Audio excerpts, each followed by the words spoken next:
Let's cut through the noise, brothers and sisters. Let's cut through the press releases and the political spin. Mount Vernon did not almost fail Officer Derek Williams. It did fail him, and only responded after public backlash forced his hand. This is not a feel-good story. This is not a personal story. This is an accountability story. So let's get into it. This is the Publisher's Desk with Damon K. Jones, brought to you by Black Westchester Magazine, where life, culture, community, and faith meet truth, power, and purpose. Peace and blessings, everybody. I'm Damon K. Jones here, and welcome to another edition of the Publisher's Desk, powered by Black Westchester Magazine, blackwestchester.com. Officer Derek Williams is a 19-year-old veteran of the Mount Vernon Police Department. During the COVID-19 pandemic, when City Hall workers worked from home and the city was shut down, public safety did not. Officer Williams was on the street, entering homes, responding to calls, working overtime because the city depended on him. During that period, he contracted COVID-19. Years later, he's suffering from kidney failure and now depends on dialysis to survive. Instead of being protected, he was placed on the path towards termination, which would strip him from both his job and his health insurance.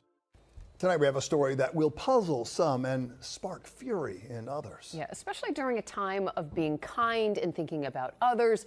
A 19-year police veteran in Mount Vernon has kidney failure, and he is on dialysis. Now, if you know anyone who has had this, you know what it means. But in his case, and this case, his doctors say he can work on light duty.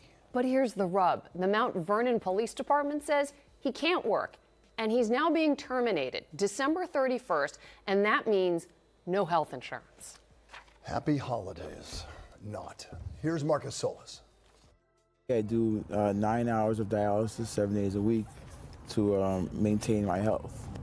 Without that, I wouldn't survive. Derek Williams describing his declining health, surrounded by retired Mount Vernon police officers supporting their brother in blue. Williams is a 19-year veteran, a former member of the Elite Emergency Service Unit.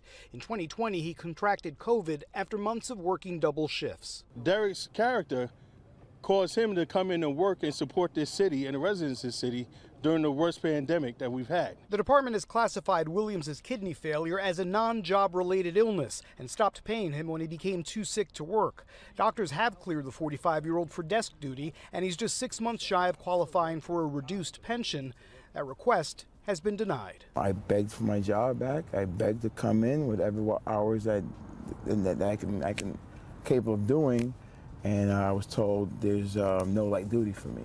Earlier this month, Williams received a termination letter effective December 31st, which would not only end his career, it would cut off his health insurance. I just feel like they have no empathy, they have no compassion. To be just thrown like in the garbage, like it's over. Only after public pressure did the City Hall intervene. That matters. But it does not erase everything that went wrong in how the city, the PBA, and the police department handled Derek Williams. Now, those who saw our story Tuesday night apparently left their feelings be known about the 19-year police veteran in Mount Vernon. 19 years on the force, and he was about to lose his job and his health insurance. It's all because of kidney failure and dialysis, but the department is now offering the officer to return to work and keep his health insurance until he receives his state pension. Which is about 6 months away. A very different kind of ending. Here's Marcus Solis. When it comes to catastrophic illness, there are heartstrings that are pulled, and there are other things that might need to be considered. Mount Vernon's mayor weighing in on Derek Williams, the police officer facing termination December 31st. The former ESU cop has been unable to work for the last 2 years because of kidney failure. I do 9 hours of dialysis 7 days a week to maintain my health. Without that, I wouldn't survive. Williams says his health started to decline after contracting COVID during the height of the pandemic, and says police brass ordered him back to work because his illness was non-work related. But the city says that determination was never made because Williams never filed paperwork under 207C, the state law that covers wages and medical expenses for police officers injured on the job. We've gone and checked our records to make sure we didn't miss emails, miss any paperwork submitted. The bottom line is we're willing to meet. More importantly, the city is extending an olive branch. Termination would cut off Williams' health insurance just 6 months shy of qualifying for a reduced pension. He said he needed 6 months to apply for medical disability, and we're going to extend it for 6 months so that he can maintain his medical coverage that he continues to pay into. The 45-year-old story has gone viral, generated kidney donation offers, and a GoFundMe page has been launched. The city says its decision is about extending grace, not saving face. For me, it's not just about public pressure. I have to deal with public pressure every single day when I have to make decisions that are popular and some are unpopular. Williams is suddenly facing developments on several fronts. He tells me he's considering the city's offer, but will only meet with department brass with the proper representation present. In Mount Vernon, Marcus Solis, Channel 7, Eyewitness News. So the mayor has framed the city's action as an olive branch, a moment of grace prompted by compassion rather than pressure. But when you examine the facts carefully, brothers and sisters, that framing collapses. First, the city now says is offering Officer Williams the ability to return to work and maintain his health insurance until he qualifies for state pension, roughly 6 months away. That is being presented as a resolution, but it's not. What has changed is not a decision itself, but the timing of the consequences. Officer Williams is still classified as non-line of duty. He is still facing termination. He is still on track to lose his health care. The city has simply delayed that outcome. Delay is not protection. It's just extension. It's not a correction. Second, the mayor and the city place heavily emphasis on the claim that no determination was made under New York General Municipal Law 207C because Officer Williams never filed the paperwork. That explanation raises more questions than it answers. Section 207C is not a casual benefit officers are expected to navigate on their own while critically ill. It is a statutory protection triggered by job-related injury or illnesses, and it is required active engagement by the employer, the department, and the union.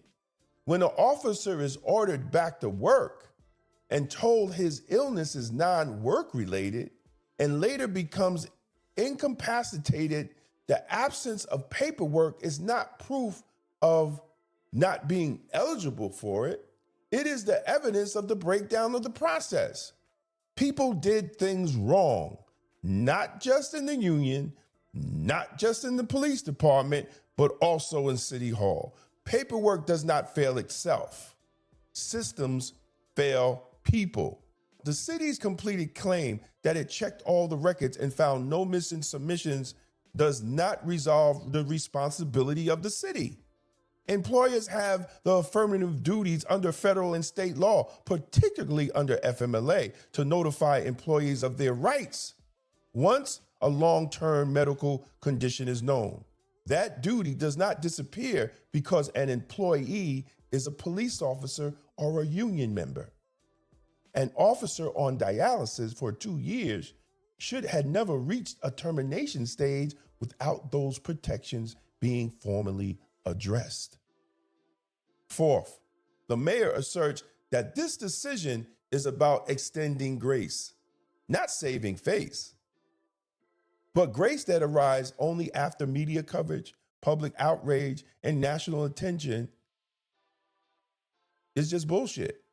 That's all it is. If grace were the guiding principle, Officer Williams would have been placed on protected medical status a long time ago. His health care would have been secured. His COVID exposure would have been addressed when it happened, not years later, not under a deadline.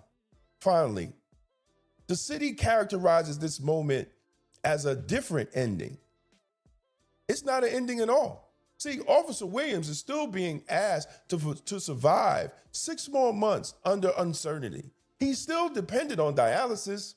He's still at risk of losing health care. that keeps him alive. And he is still forced to negotiate for dignity instead of receiving it as a matter of law. See, what this moment actually represents is a familiar pattern. A system that fails quietly until it fails publicly. A city did not resolve the failure. It postponed its accountability. And until the underlying classifications, protections, and health care guarantees are corrected by the city of Mount Vernon, not delayed, the outcome remains exactly the same. And now we're going to go through the failures of the city of Mount Vernon, the police department, and the PPA in protecting Officer Williams' rights when he caught COVID in the line of duty, and now he's suffering from kidney failure that came from that COVID. And we should be ashamed of ourselves. Failure number one, COVID reality and the law was ignored. When Officer Williams contracted COVID-19, legal protections for first responders were already in place. At the federal level, Congress passed the Families First Coronavirus Act, expanding job protecting medical leave and recognizing COVID-19 as a serious medical condition requiring accommodations and care. Congress also enacted the Coronavirus Line of Duty Presumption, signed into law August 14, 2020, established that the first responders who contracted COVID during service were presumed to have done so in the line of duty, unless proven otherwise. Now, at the state level, brothers and sisters, New York enacted the COVID presumption and workers' compensation protections, recognizing that frontline workers face unavoidable exposure and should not be forced to prove exactly when or where the infection occurred. These laws were active, they were intentional, and they existed when Officer Williams got sick. To later classify Officer Williams' illness as non-job related ignores both medical reality and the legal context, especially now when medical evidence has firmly established a link between COVID-19 and long-term organ damage, including kidney failure. See, COVID did not disappear when the emergency's declarations expired. And the damage does not disappear either from people's bodies. See, you don't get to rely on first responders during a crisis, then disown them when the consequences of that crisis appear afterwards. Now let's get in failure number two. How the laws overlapped and how the system in Mount Vernon failed. This is where the record must be corrected. Officer Derek Williams did not fall through the cracks of the law. He fell through the cracks of enforcement of the law. Because when you place the federal and state COVID laws side by side, you will see it's not a conflict. You will see an overlap. And the overlap creates duty. Now, what should have happened, brothers and sisters? At the federal level, Congress created a layered protection system, job protected medical leave for COVID-related illnesses, line of duty presumption for first responders who contracted COVID, ARPA funding sent to cities specifically to address long-term COVID harm, preserve payroll, and maintain benefits. State level, New York reinforced that framework. COVID was recognized as work-related for frontline employees. Workers' compensation and medical coverage were tied to presumptive exposure. Employees were placed on notice that COVID exposure was an occupational hazard. Together, these laws created stacked protection: federal presumption, state presumption, mandatory medical leave, federal money to support all of it. There were no legal confusion. There was no policy gap. There was clear overlap. But when it comes to Derek Williams, it was clear failure to recognize these laws. Failure number three, the PBA failed its most basic responsibility, representation of Officer Williams. A police benevolence association exists to serve as law enforcement, labor union, and advocacy body whose core mission is to protect the contractual, legal, and workplace rights of police officers. It's meant to function as a safeguard when officers are most vulnerable, providing collective representation, enforcing due process, and ensuring fair treatment in disciplinary, medical, and employment matters. At its core, the PBA is supposed to be a lifeline for officers, not a passive observer when those protections are most needed. See, the PBA had a duty to activate those protections that I previously talked about. Now, that's not optional. That's real representation. The PBA should have asserted the federal line of duty COVID presumption, ensured FMLA designation was filed and protected, invoked state workers' compensation and presumption protections, tracked Officer Williams' extended medical absence, prevented termination while duty-related illnesses was ongoing. None of that happened. Officer Williams was out for nearly 2 damn years with documented kidney failure and dialysis. Yet, no federal protections were enforced, no presumptions was asserted, no safeguards was triggered. This is not a misunderstanding. This is complete abandonment of the union's duty to protect an officer that was protected by federal law. Police unions exist to protect officers when they're most vulnerable. Failure number 4. The department and the city PBA failed independently. But the failure doesn't stop with the union, brothers and sisters. Under federal law, the employer, that is the city of Mount Vernon, has an independent obligation. The city of Mount Vernon, through its police department and human resources division, had a duty to designate FMLA once serious medical condition was known, recognize COVID illness under the federal and state presumptions, prevent termination based on protected medical absence, preserve health care during ongoing treatment, and use ARPA funds to mitigate COVID-related harm to essential workers. Instead, Officer Williams' absence was treated as undocumented, not because the illness was undocumented, but because no one activated the protections designed to document it. The PBA failed its judicial responsibility to make sure every avenue was exhausted to protect Officer Williams' rights. The police management failure became the justification for termination. That's how the system harms good people. Failure number 5, the ARPA question and what the city chose to do.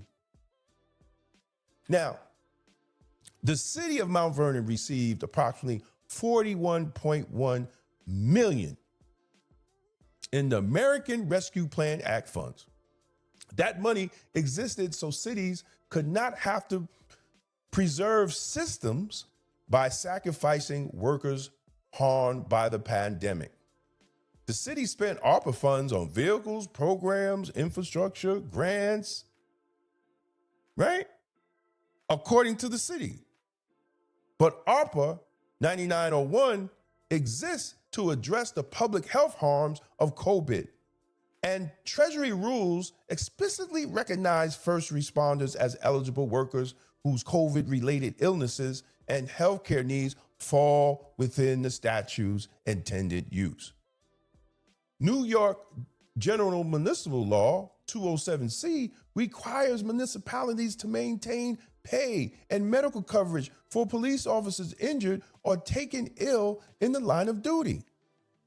ARPA 9901 exists to address COVID-19 public health harms explicitly recognize first responders as eligible workers when police officer contracts COVID on duty and suffers long-term illnesses. ARPA funds were intended to support, not undermine, the city's existing 207C obligations. But when a police officer became permanently ill from COVID, the response was not protection, it was termination. So what did the mayor do when public outcry? She delayed it only after public outrage. She delayed it 6 months, but he's still going to lose his health care. He still needs dialysis. See, he's still scheduled to be fired. That's not a solution. That's just pandering to the press. For a man on dialysis, losing his health care is not administrative. It's life-threatening. So where does the failures converge, brothers and sisters? The laws were there. The money was there. The authority was there. What was missing was proper execution of the laws, the money, and authority. The union failed to enforce the protections. The department failed to activate them. And City Hall failed to intervene until it was politically unavoidable, and then they still failed. At every point, the protection was legal. At every point, money existed. At every point, someone had the authority to stop it. And at every point, the system failed Officer Williams. Delaying injustice does not make it justice. Postponing harm does not make it humane. Until Officer Williams' 207C in healthcare is secured, and these failures are corrected by policy, not discretion, this case remains what it truly is: a complete government failure stretched out over time. And that is what Mount Vernon must now answer for. What Derek Williams' case exposes is not just a policy failure, brothers and sisters. It exposes a culture, a city culture. And that culture must change. And I say that from experience. I have watched the city government and its police department turn their backs on his own before. I watched it happen to my wife, so I'm talking from firsthand knowledge, who was a police detective, who was unjustly suspended for 10 months by Mayor Richard Thomas. And I watched our family cupcake shop be illegally shut down by the same officers that she called brothers and sisters following unlawful orders. And I watched co-workers and supervisors stay silent. I watched grown black men punk out and be slaves to a garbage man who gave them illegal orders. Imagine what it feels like when your co-workers know that what's going on is wrong. They know that there's possible illegal acts going on, and nobody says a word. It's just another Tuesday that I could get some overtime. See, the PBA was silent. Union lawyers was complicit. People who knew better chose self-preservation over integrity. They did the same thing with Sergeant Bovell. When he did what he was sworn to do, is expose dirty cops that were violating black people in Mount Vernon's rights. Instead of being supported, he was isolated. Instead of being protected, he was abandoned. I know what I'm saying. And the stress of doing the right thing made him sick. And God bless him, he's not here today. But how would his health been if brothers and sisters would have stood with him and supported him? And he had to stand out there by himself. See, and now we're here again with Officer Derek Williams. Once again, the system has failed. The union has failed. Police management has failed. City Hall has failed. And instead of ownership, everybody wants to point fingers. See, let me tell you something. In all those cases I mentioned, you know what is the most valuable thing that you could give somebody that's going through that? And I have helped officers all over Westchester and all over New York State. Is presence. It's just you being present when they're speaking up for themselves. And all these three things, nobody was present. You know, it's really sad that when I have a press conference,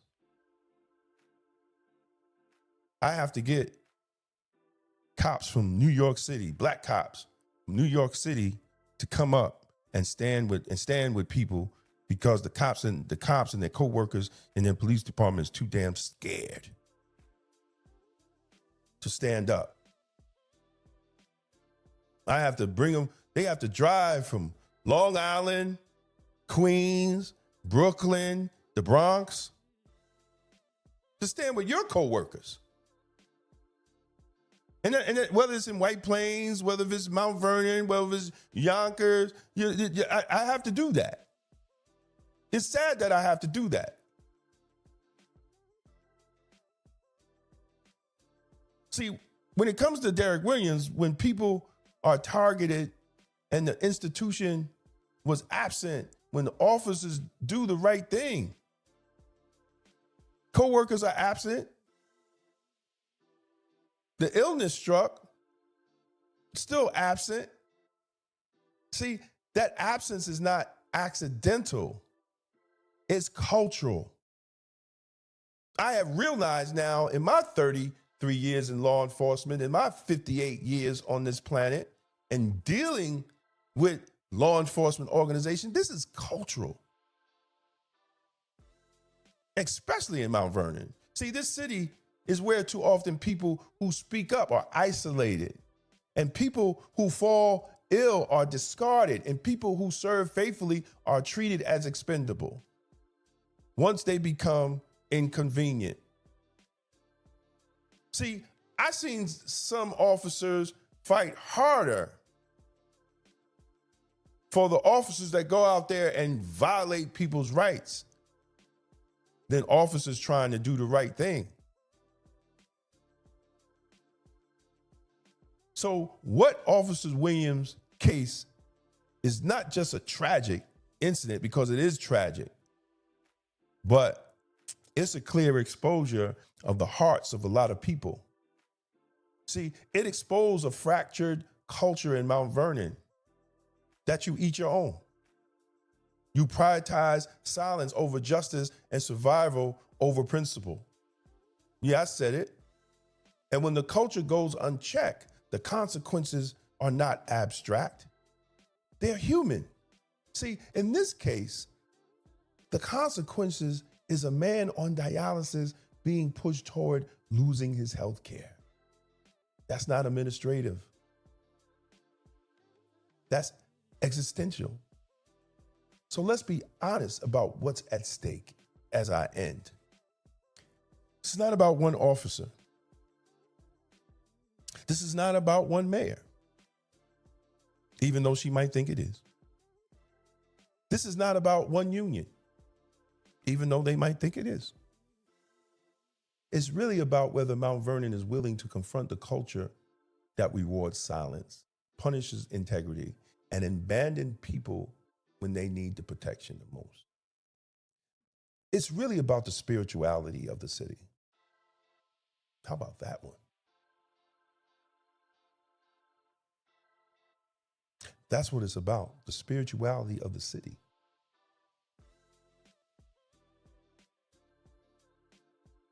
Now, many of us say we're Christian, Hebrew, Jewish, Muslim. When any of those prophets allow Derek Williams to be in this position, I'm going to leave that one right there. A lot of us want to claim Christ and Muhammad and Abraham, but we rather play politics more than we play servants. See, because if our culture doesn't change, Derek Williams will not be the last one that I talk about on this show. And that's the real indictment of Mount Vernon. So thank you for listening. This is the Publisher's Desk. And I'm Black Westchester publisher Damon K. Jones. And this show is powered by Black Westchester Magazine and blackwestchester.com. Please like and share. Share it with anybody. Please subscribe. Please subscribe. And as always, stay safe, stay blessed, and always stay blacktastic. Peace out. Tired of the same emotional politics that lead nowhere. Emotional Politics, Logical Failure by Damon K. Jones is the book Black America needs right now. It exposes the lies, challenges the gatekeepers, and calls for real strategy, not just symbolism. Power starts with truth.